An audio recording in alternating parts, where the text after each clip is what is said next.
When life gets unpredictable, preparation matters. In medicine, it's all about staying alert, ready for whatever comes through the door. On the road, it's no different. That's why Volvo designs vehicles to help anticipate risk, reduce harm, and protect lives. The Volvo XC90's advanced safety systems inspire confident decisions wherever the road takes you. The Volvo XC90, for life. Proud sponsor of the Pit Podcast. Learn more at volvocars.ca/safety. Welcome back. David Hertel in For Elias. Great conversation about the future of police force. Now, looking ahead, there's going to be a provincial election on October 3rd, and we've been trying to make the rounds and talking to the candidates of different parties, especially here Western Montreal and the greater Montreal area. And today we speak to a Bloc Montreal candidate. Janusz Kaczorowski is a professor and researcher in family medicine, epidemiology, psychology, and sociology, and the Bloc Montreal candidate for Saint-Henri, Sainte-Anne. He joins us now. Professor Kaczorowski, thank you for joining us this morning. Good morning. Good morning. So, Saint-Henri, Sainte-Anne, no small task. You're going up against Liberal leader Dominique Anglade. That's her writing. So I gave your full title, but tell us a bit more about yourself. I'm a proud Montrealer, a graduate of both Concordia and McGill universities. And, this is the town that I love. And one of the reasons why I decided to enter politics is because I'm concerned what's happening to Montreal, and I feel that it's time for citizens, residents of Montreal, to stand up and assert ourselves. Do you live in the riding? Do you live in Saint-Henri, Sainte-Anne? No, I live in Little Italy. Okay, so not too far. Okay, it's not too bad. Okay, so you live in Montreal. You're a Montrealer. Family? Not in Montreal. I have a daughter in San Francisco. Okay. All right. So why Bloc Montreal?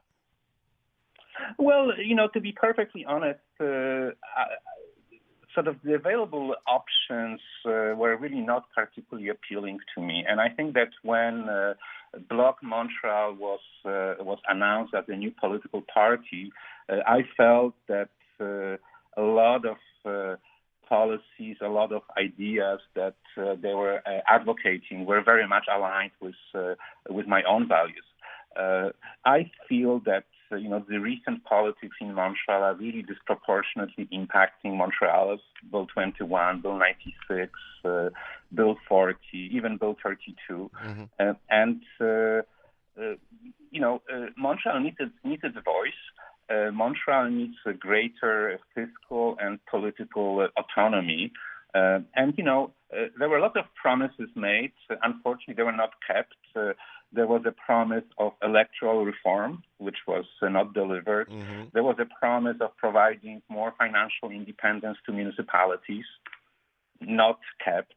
And I think that, one way in which Montreal can assert its distinctiveness is by actually having representatives that actually represent Montreal. Because we are different, we are multicultural, we are multi-ethnic, the policies are disproportionately impacting our way of life. And if we have greater fiscal authority, if we have greater political power, we can actually implement policies and changes that would benefit Montreal. Okay, this is an interesting platform, interesting ideas that have been talked about for a while now. But again, when you look at Bloc Montreal, I don't know what the tally is up to now, but you have about what? How many candidates are confirmed right now? I think we have 11 confirmed candidates. Okay, and I think they're all on the island of Montreal. Is that correct? Yes, although we're going to have some candidates in Laval as well. Okay, in Laval. So, I mean, the question is how do you defend those ideas when you're at the very best? I mean, if you're successful, if you elect a few seats, it would be a tremendous victory, yes. But at the same time, how do you get results when you're just maybe one or two M&As, if at all? Well, I think it's really about bringing new ideas to the table. The way the next elections are shaping up, it looks like we are heading towards overwhelming majority, and in a sense, we're going to have a lot of smaller parties. Yeah. So it's quite unusual. We have probably 6 contenders right now. Wow. And to be perfectly honest, most of the fights are actually going to be on the island of Montreal. Yes. It's the sea of blue outside of island of Montreal. So what is your pitch to our listeners? Because a lot of listeners right now are disillusioned, like you, have been disillusioned with the Liberals. Let's face it, Liberals have lost a lot of support throughout Montreal and beyond. The polls show it. The data's clear. But right now, a lot of our listeners are shopping around. Some of them are looking at the Conservatives. Some of them are looking at the Canadian Party. Some of them are just saying, I'm going to stay home.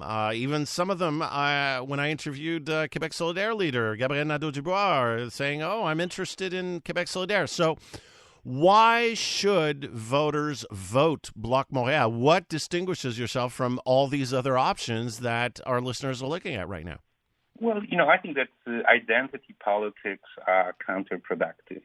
If you really sort of look at Montreal, we have Anglophones, Francophones, Allophones. We all getting together just fine. And at the same time, we have huge issues, our healthcare system, our educational system, the environment, housing, inflation, you name it. And focusing on identity politics, it's sort of a cheap way of scoring political points. The bottom line is that our quality of life is declining, our freedoms are being taken away, we are being cornered into a situation where, it's almost impossible to function as a democratic society. So it's really time for people to wake up and stand up to it. So I see, of course, you're a professor, researcher, family medicine, epidemiology, psychology, sociology. So I cannot not ask you about the healthcare system. How would you fix the healthcare system? What are your proposals for the healthcare system? We actually do have some immediate fixes. But I guess more importantly, I think that we advocate for a genuine structural reform of our healthcare system. And this is not just Quebec, although the situation in Quebec is particularly acute, but it's really across Canada. And I think that the current system is not sustainable financially, especially with our aging population, with new technologies, more expensive treatments. It's really time to start looking at different models. And unfortunately, our discussions in Canada tend to be very influenced by what's happening in the States. But there are actually quite effective models elsewhere. Many European countries, Sweden, Holland, in New Zealand, Australia, those are the countries that maintain universality, access, coordination, and deliver much higher quality of care at comparable cost to what's happening in Canada. So I think that part of the issue is really start being less influenced by what's happening in the States, which happens to be probably the best and the worst healthcare system in the world, and start looking at solutions that actually make sense and are affordable for Canadians. Professor Kaczorowski, that's all the time I have. I want to wish you all the best for the campaign, and congratulations on running, and thank you for joining us this morning. Well, thank you very much. Janusz Kaczorowski, he's a professor and researcher in family medicine, epidemiology, psychology, and sociology, and a Bloc Montreal candidate in Saint-Henri, Sainte-Anne, which is, I remind you, is Dominique Anglade's seat in the National Assembly.